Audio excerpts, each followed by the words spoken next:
Good evening, Islander fans. How's everybody doing tonight? And welcome to the Canadian Islander fan. This is my first podcast of the season. There is a reason why, but first, before I go any further into this podcast, I'd like to say that this podcast in itself is dedicated to Maddie, and uh,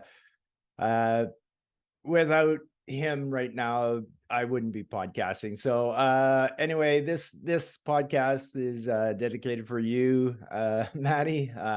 Thank you for the message. Much appreciated. Anyway, if anybody wants to know why I haven't been on this season, at the end of this video, I'll get into that. But right now, we're going to talk Islanders because Islanders is what makes me happy. So anyway, going into this game, looks like we're up against the Nashville Predators, who, for some reason, for the last 5-6 years, every time we play this team, I think that we're going to beat this team, and we lose every time.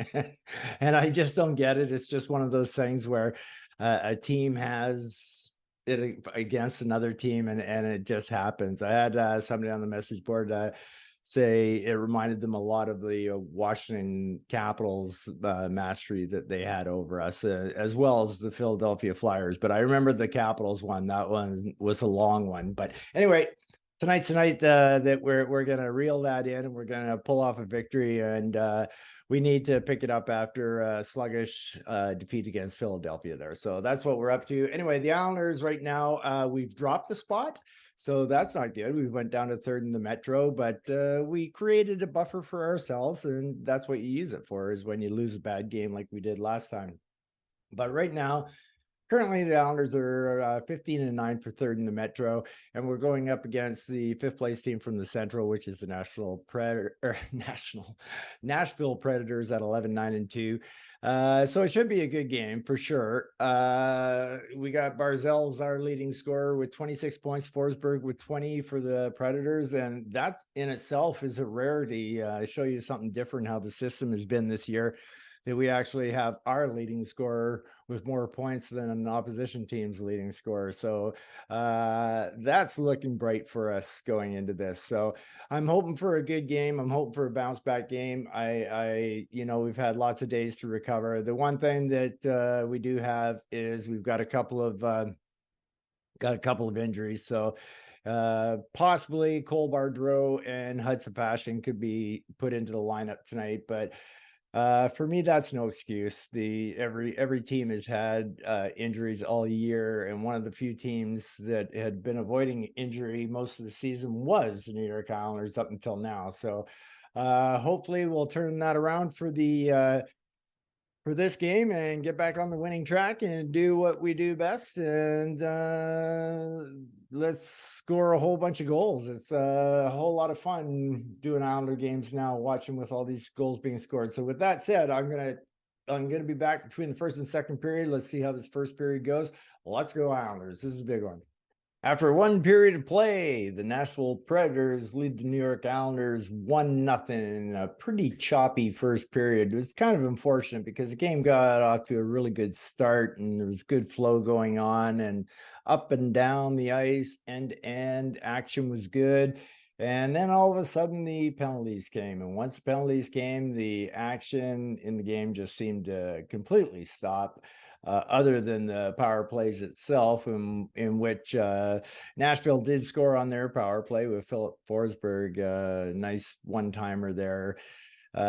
He's got a great shot. No fault on Ilya at all. Ilya played a pretty good period. Didn't have a whole lot of action really till the second half of the. Well, actually, it wasn't until they went on the power play. I think they only had 3 shots up until Nashville went on the power play. So after that, it's hard. It's hard because as a hockey player, it's so hard when people sit on the bench for a lengthy period of time, and that's what penalties do both ways, whether you're on them or against them. People are sitting that shouldn't be sitting, and it's hard for them to get into a groove, and that's kind of what I saw in that period of play, which also brings me around to another thing that I've been thinking about for a long time now, and I just, for the life of me, do not understand why Matt Barzal does not get a chance on the penalty kill. It's not unusual to put a player of his caliber out there on the PK. Once upon a time, the PK used to be just the whole system was to bring all your four guys down, block as many shots as you possibly can. And it still is to a point, but there's not a whole lot of shot blocking going on except by your defensemen. You take a look at a guy like a Brad Marchand, who's constantly always killing penalties. The guy has what now in his 20 in career goals, shorties now, like because of his talent and his speed. A lot of times, penalty killing isn't just blocking shots, it's about who can get that puck. And with Barzal's quickness and dardiness and the way he can possess the puck to get the puck out of our end, it just makes zero sense to me why Matt is not on the penalty kill. And a lot of times, because of the penalty kill, you got Matt sitting on the bench. I remember his game, can't remember, it was two games ago or whatever. I think we had 9 minutes in penalties in the second period, and Barzal just sat on his butt the entire time. And I don't think we can have that. I mean, there's other ways. I'm just looking for excuses to put Barzal on the ice. And I love what Lane is doing with the double shifting with him every once in a while. And I think that's the perfect way to go. So, yeah, Islanders need a better second period than they had in the first, that's for sure. Like I said, a lot of it was to the choppiness. Sorokin was good. There was a few players I didn't think had very good periods. Cole Bardreau, you're not going to win any brownie points for taking a penalty in your first game back since you scored your goal on a penalty shot however long ago. But taking a penalty that results in the goal that's scored in a 1-0 lead is not going to do you any favors with Lane Lambert, that's for sure. So I know the rest are kind of iffy with guys who come up from the AHL, and they'll give them penalties way quicker than they will guys in the NHL. But still, you have to know that when you come up and get pulled up. So expecting better things out of the Islanders in the next period. So I'm hoping to see them come out strong. I thought they came out with a lot of jump at the start, and I thought, oh yeah, okay, the rest has done them well. But like I said, those power plays were choppy. And the other thing on the power plays was Matt. Like, wow, Matt having a rough game tonight so far. I've seen him try to make about 4 passes, and about 3 of them were on the power play that just had no chance of being made. Like, he was trying to go through two or three players to make a pass, and come on, man, you got to see there's no way that puck's getting through. So Matt needs to make some better decisions tonight, and yeah, let's stay out of the box and let's keep the action grooving and moving, and we'll be okay. So it's supposedly these periods are supposed to be our best. It wasn't the case last game against the Flyers, so don't want this to start to be a trend. I don't mind losing to the Flyers. It happens. That's hockey, but you can't go and lose to the Flyers and then lose to the Predators after that. So you got to pick up your game. So I'm looking forward to a much better period coming from the Islanders. I hope to be leading after 2 periods. So anyway, we'll see you in between the second and third. After 2 periods of play, Nashville Predators lead the New York Islanders 2-0, and stupid penalties are going to continue to haunt the Islanders in this game, as I have no idea what Sebastian Aho is thinking there. Like, everybody knows if you take a hand off your stick, wrap it around a guy's shoulder like this and tug at him, that you're going to get a penalty. So if you do it once, twice, and then a third time, and you look straight ahead and the referee is 5 feet from you, what do you think's going to happen, Aho? Like, holy smokes, man. Sometimes you guys, I just shake my head and wonder, like, how is it, why does a person never so rarely get the full package, like talent and brains and everything? Yeah, it's just, I guess it's one of those things, you're gifted with one thing but you're not gifted with another. And some guys' hockey sense just drives me right through the roof. It always has. even as a player, and there's nothing you can do about it. You need them on the team because they got the talent to do things, but their brains are not the best, and it's a very frustrating situation. However, with saying all that, even though we lost that period 1-0 again, and all three guys, Duchesne, Forsberg, and uh, Yossi, all have 2 points each. So they're killing us on the power play. 0 for 2 tonight, and our specialty teams is basically the whole thing that's going wrong for us. It's the penalty kill, and the power plays had numerous opportunities to put it in. We haven't done it.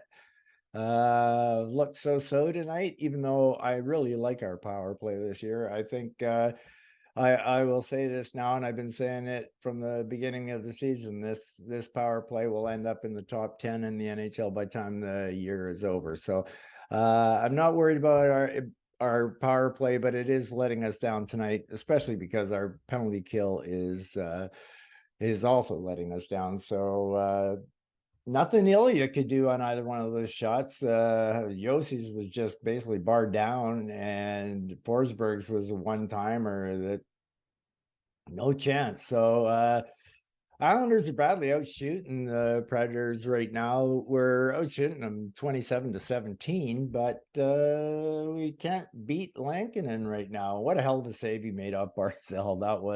That was a beauty. So anyway, much better period from the Islanders. I like their jump. The jump was better. Their pressure on the forecheck was better, which was playing lane system a little bit better, the way it's supposed to be played. If you're playing if you're standing in one spot, you're not playing lane system, so you got to be moving. And a couple of our guys on our team tonight aren't moving, and there are lots of people that are, and hence gives us 27 shots and looking good in the second period. But not everybody's firing on all cylinders here, and it's pretty easy to see. So I felt bad for Holstrom in the first period. I meant to mention this too. That one he rang off the post. That would have been a sweet first goal to score in the NHL. That's for sure. So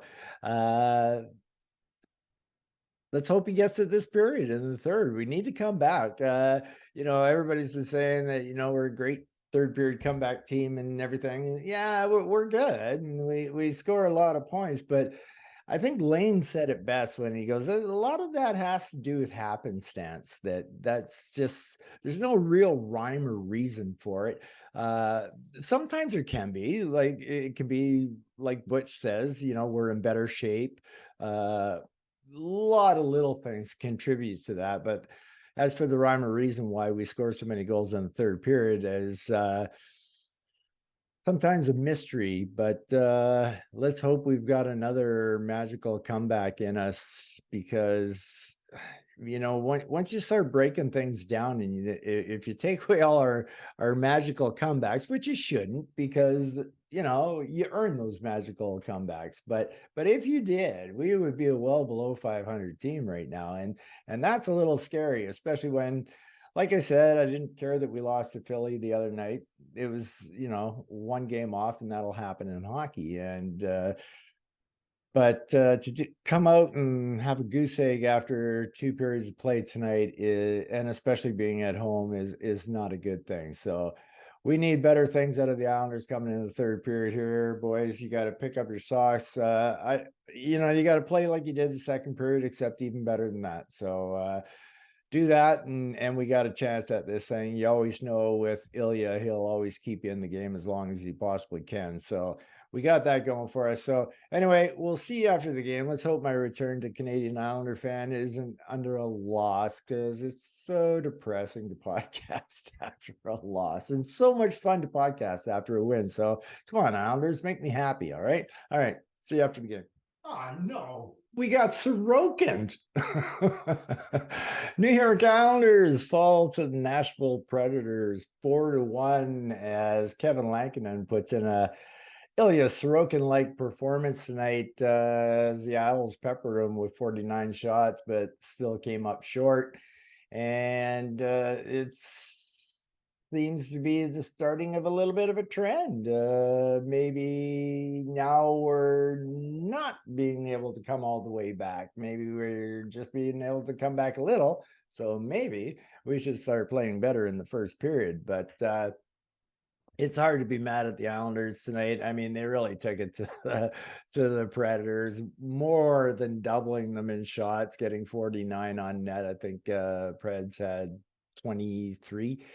So even though and Ilya had a good game, there was nothing he could do about it. He got sniped a couple times on the power play, one on a one-timer, another bar down. So not much he could do. And the Islanders gave us hope. They gave us hope as Matt Barzell from Brock Nelson with 8.5 minutes left gave us some hope as Barzy went bar down. What a beautiful goal that was. Really nice shot by Barzell there. Great play by Nelson to break that up to so that the puck even stayed in the zone. So a really nice job by Brock there as well. So Barzy's getting his third goal of the year, so good for him.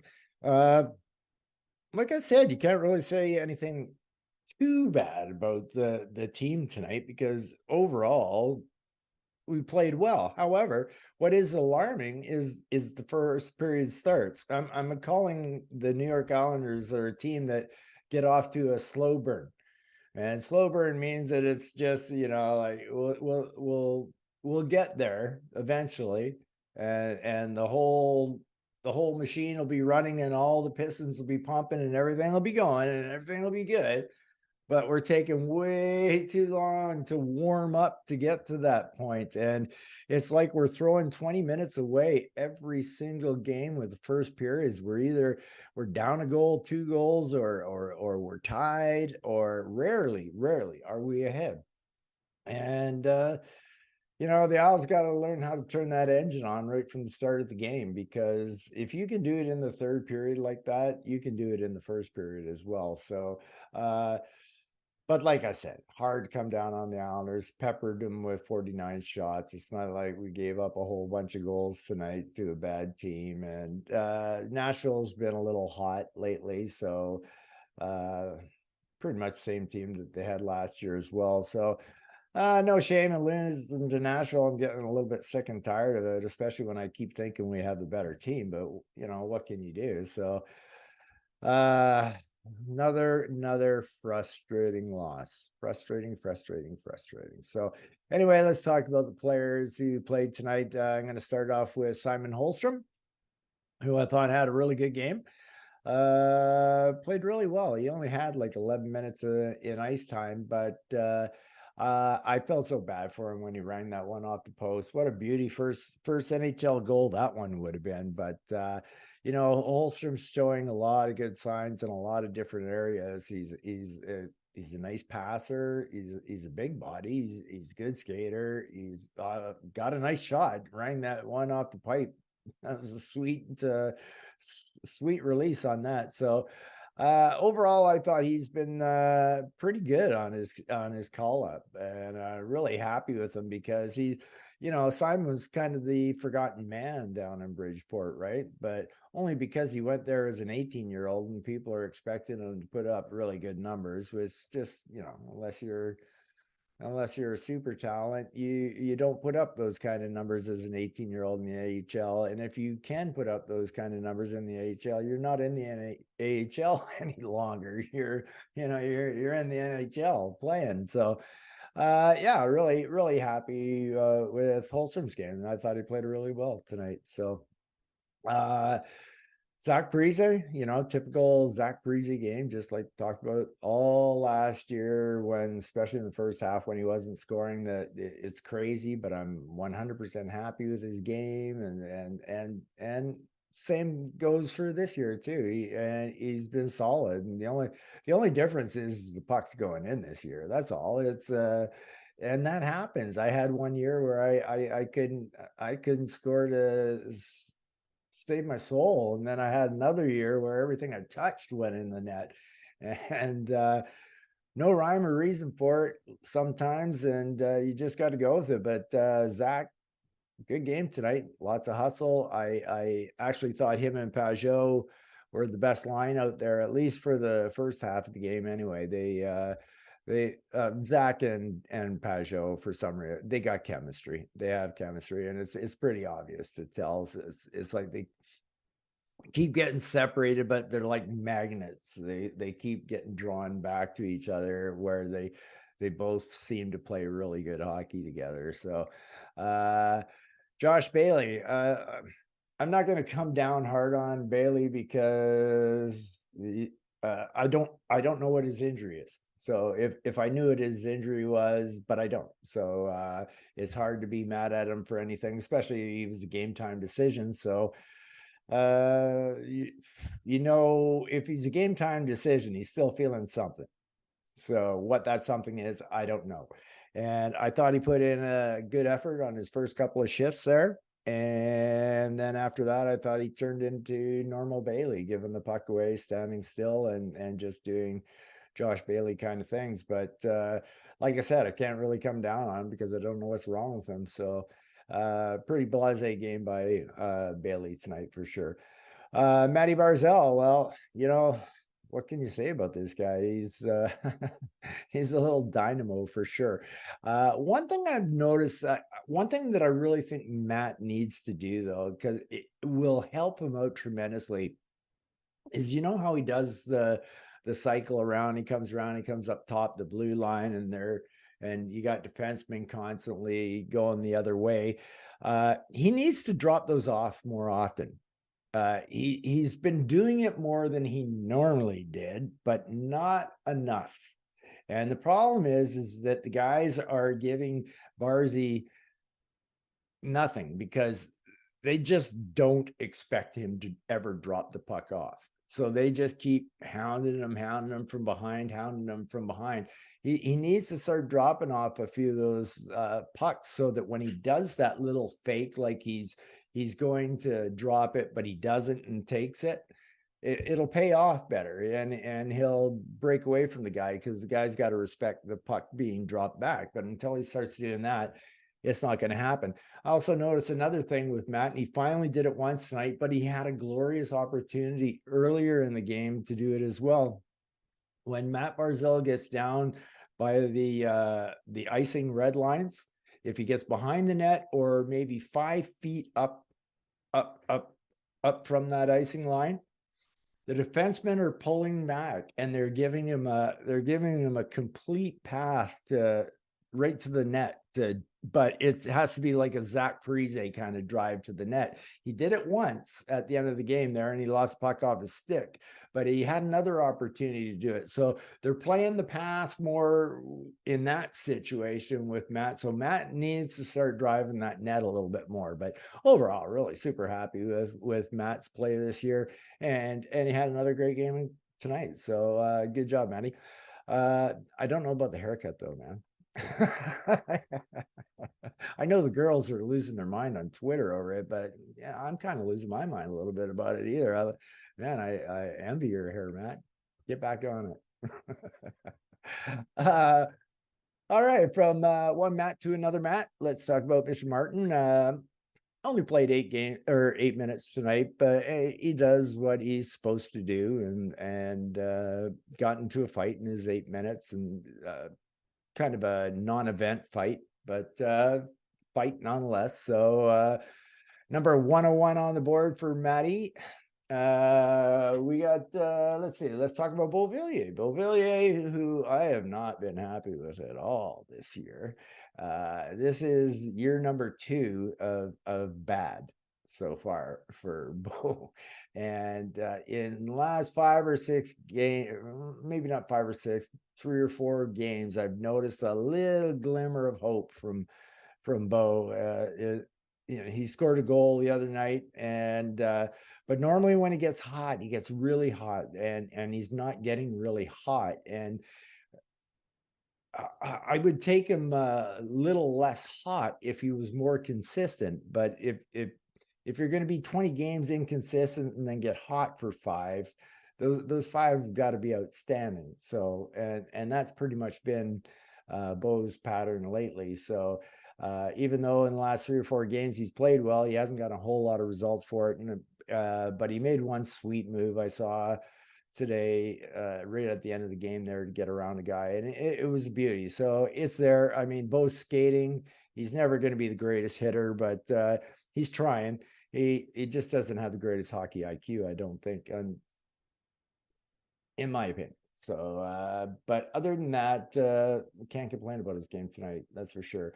As for Wallstrom, it was a tough game for Wally tonight, and it wasn't really his fault of why it was a tough game. He never got anything ever going, and I've had games like this where people are passing to you, and even when they pass you, but they're passing to you into your skates, or they're passing 2 feet too far in front of you and stuff like that, and you can never get into any kind of groove because of that. And I kind of saw Wally in that tonight, and I thought Wally had a great.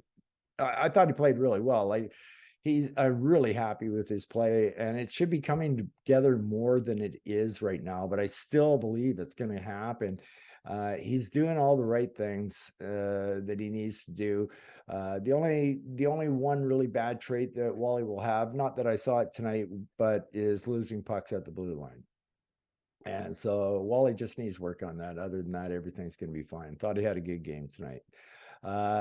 Anders Lee, I thought Anders had a typically Anders game. I thought he played well. I thought he was skating really fast tonight, faster than what he normally skates. I even saw him lead a rush there, and I was like, oh, wow, Anders, you're cruising.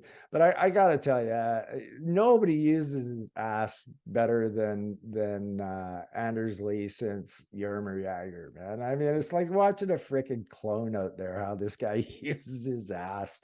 It's outstanding. And one guy went into it tonight, and it was like he hit a freaking brick wall. It was no kidding. It took the guy so off guard. But how he angles people out with his ass, and he just gets down there and lets them run into it, and it's just a thing to see, and I love watching it, Anders. So good game by Anders tonight. We need a little more production out of you, though, Anders. Let's get on that there.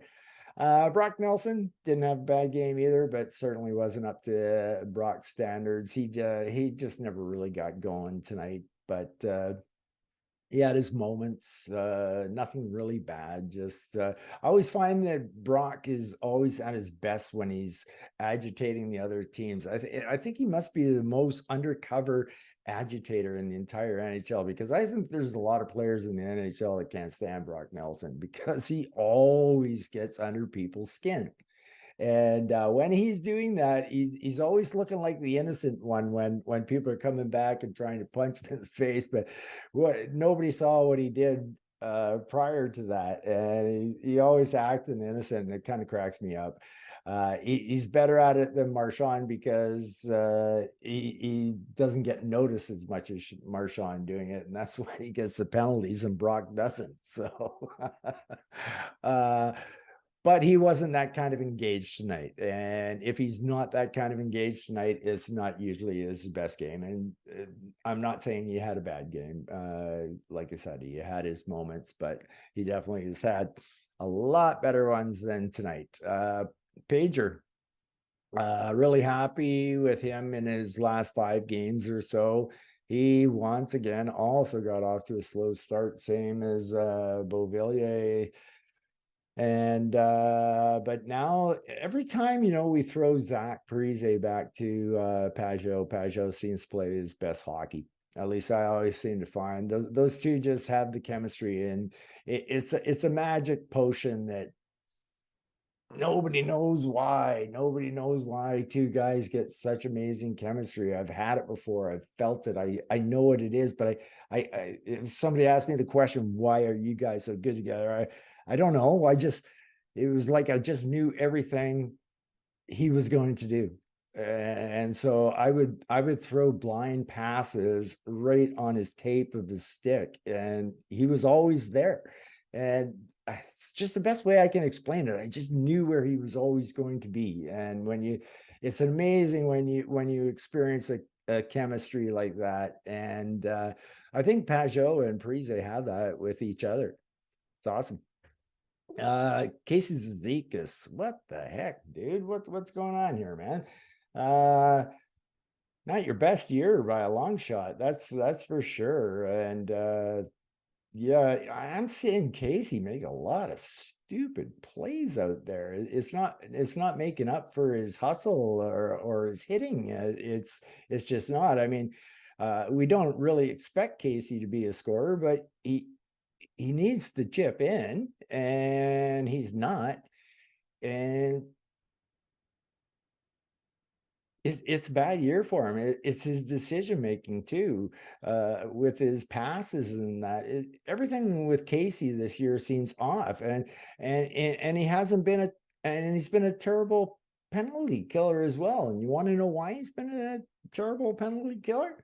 Because it's usually him in the box, and he can't kill the penalty. So he's hurting us by taking stupid penalties. He's hurting us by not being on the ice to kill our penalties because it's him, and he's making some bad decisions. The effort level and the hits are always there with Casey, and I'll never complain about that. And I'm just hoping he turns it around. But as the years start to tick, you can't help but wonder every time when you see a Casey Cizikas kind of fall off like this. And to me, he kind of did. Cole Bardreau, I don't know if enjoy your cup of tea up in the NHL, because that's about all you're ever going to get, and you might get one more game maybe to try to score a goal with 10 players on the ice. I was disappointed in his game tonight. He was caught flat-footed numerous times, and it just stalled Martin and Cizikas from going in the end to get that forecheck on, because he had to get going because he wasn't moving his feet. I know I sound as bad as Butch, but it's true. It's, if you're just standing around, you're not going to make things happen. When Cole was flying around there, he made things happen. He delivered one hell of a hit tonight. Man, that rocked the boards when he made that hit. So there was a couple of positives, and I shouldn't. I'm not going to be too mad at Cole Bardreau. He's an AHL player. That's all he is. He's up here because of injuries, and I just wish we had better than him to bring up, and we kind of do, but not for that position. So I think the Islanders are doing the right thing by keeping Ratty and a DeFore down there. So I have no problems with that. So Cole Bardreau tries, so we'll give him that. All right, let's go to the D pairings. Well, not the D pairings, but the defensemen. And really not a bad thing to say about any one of the six. And the reason being is because there really was no even strength goals tonight. All right, sorry about that. All of a sudden, my computer just decided to play a Boston song for me. Just came out of the blue. Don't know how it happened, and I don't try to figure out computer stuff. Computer stuff just happens to me, and I don't know why. So, I don't even think I mentioned Boston. Ironically, it was a Boston song, so I thought maybe I was talking about the Bruins or something. Yeah, I don't know. Anyway, computer's got a mind of its own. Anyway, let's talk about Adam Pelech. Adam Pelech. He had a good game tonight. Like I said, all six defensemen had a good game tonight because they didn't give up any even strength goals, and both the goals were power plays, and both were great shots. So not a whole lot you could do about it. So at even strength and everything, the defense did their job, and I liked what I saw out of all of them tonight. Same could be said for Ryan Pulock. Played another good defensive game, as well as getting some shots at the net and driving a bit. Noah's my biggest concern right now. Noah's plays kind of dropped off in the last 5 games or so, and I know he scored the other night, but and he's gotten some points and that, but he seems a little bit different. I guess you can never expect Noah to be too engaged, because you'll just frustrate yourself to the end if you want Dobson to be a hitter. He's not going to be a hitter. It can be frustrating because when you see a player of that size, you go, oh, why don't they use their body? But it's just the way it is. Some players do, some players don't, and he finds the softest ways to get people off the puck. It doesn't matter if it's soft or hard, as long as he gets people off the puck. And more times than not, he does. But he hasn't been playing very well the last 4 or 5 games, and we need Noah to pick it back up again, take the bull by the horns there, big guy, and lead our defense. I thought Sebastian Aho had a pretty good game tonight. He was skating all over the ice, looked pretty good defensively too, like I said, but you can't take a stupid penalty like the one he took by the overreaching with the arm over the side. That's just dumb. And I mean, they scored on us on a 4-on-3, but that was about to be a 1 minute 5-on-3. So if they didn't score on the 4-on-3, they were going to score on the 5-on-3. So I don't know what Aho was thinking.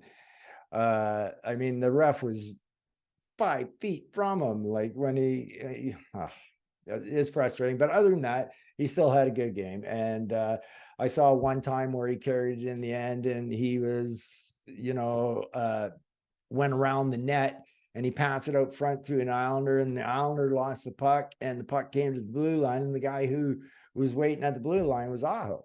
So he was flying out there, and he's looked better. I was pretty hard on him at the start of the season, but he's gotten better and better. And everybody knows I'm a Salo over Aho kind of guy, but I still think Salah will get a shot. We're pretty fortunate right now to have all 6 healthy defensemen. I remember just a couple of weeks, or not a couple of weeks, maybe a couple of weeks ago or a week ago even, we were the least injured team in the NHL with only lost 10 man games, and then boom, all of a sudden that happens. And same thing could happen on defense. So I totally expect to see Salo getting his opportunity this year. So anyway, I was pretty pleased with Aho's game, and I'm always happy with Scotty, or other people know him as Scotty Mayfield, but I love Scotty's little offensive instincts. And I'll tell you right now, I think it will be a huge mistake if this franchise lets Scott Mayfield get away. I know he's due a raise, and I'd be more than happy to pay him 3 or 4 million a year. The salary cap's going to start going up from here, so he's too valuable. He's just one of those guys that's so valuable, and he deserves a 3-4 million or whatever he does get for it, because he basically played on a bargain basement deal with the Islanders for years now. So it's definitely time for Scotty to cash in, but I certainly hoping he's cashing in with the Islanders. That's for sure. He's not as easily replaceable as people think.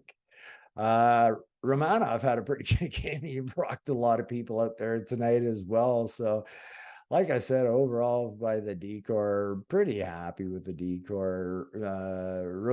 Romanov pretty much does it all. He does the hitting, the passing, the skating with the puck. He can pretty much do it all. The only thing that with the way our style of play is this year, the one thing people are just going to have to realize is that this style of play that we are playing is more susceptible to mistakes than how we played under Barry Trotz. However, going into the third period, losing 2-0, you believe with this team you can win. With the Barry Trotz coach team, you knew the game was over. We didn't come back and win, but we knew the possibility was there.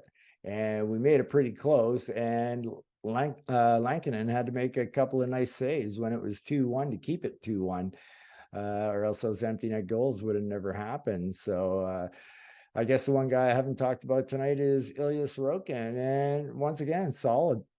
What can you say? I mean, it was like a 905 save percentage or what, but he didn't get much action. And the two goals that beat him, one was barred down and the other was a one-timer. So I couldn't fault Ilya on any of the goals, but got to start having the team do a little better for him. That's back-to-back games. Ilya's given up 2 goals and he's lost both games, and that shouldn't be happening. That the team's got to bail him out.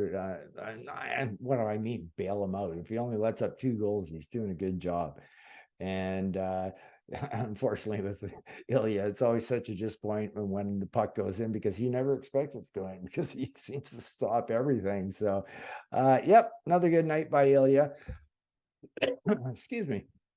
So overall, this was one of those games. So when people talk about, well, we shouldn't have won that comeback win against Colorado Avalanche. Well, a game like tonight kind of evens it up, right? These games have a way, the hockey gods, of evening things up, and that's just the way this game shook out. You're going to get these games, and there's nothing you can do about it. You can be frustrated about it, but you can also think about the other teams that Ilya Sorokin has done that to this year, how they felt when they left playing the Islanders. So, I mean, it's part of the game.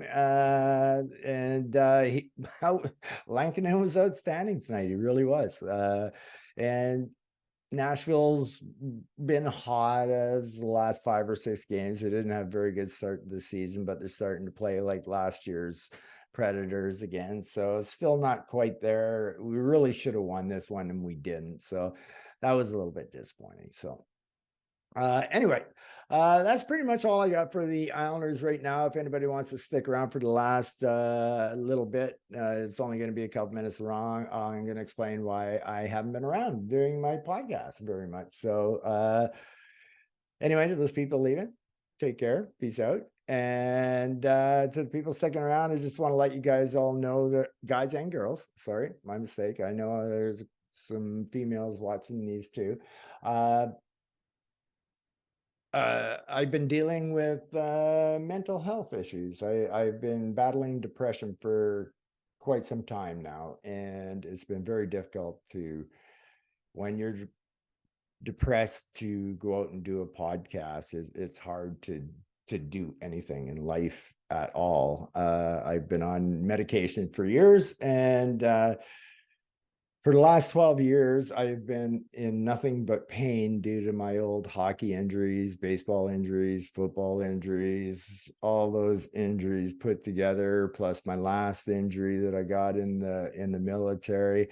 And in the last 12 years, I haven't had a day without pain. So yeah, I tend to get a little down. So I got a message from a person that inspired me so much by his message, Maddie, that that's the reason why this podcast came out today. It was really touched me, got the feels for sure, Maddie, and I appreciate the words of kindness that you said to me. And if I only have one person out there who's listening to this podcast, that's good enough for me, because if you're getting enjoyment out of it, that one person, then I'm getting enjoyment out of it. So I can't promise that I'll be doing every game this year, because I just can't. I can't go that far into the future and say that I'm going to be okay that day and whatnot. It happens, but I can tell you that it's been a long battle, and I have this bad tendency of not taking my pain medication. So I don't know why. Maybe I'm a martyr. I don't know. Watch. Maybe that's why I do that watch at the end of the show. But it felt good to do the podcast tonight, and I will try to do as many as I can, but just probably not every game. So anyway, I want to thank everybody who's stuck around and been with me for a while now here. So I want all you guys and girls out there to take care of yourself, and peace out.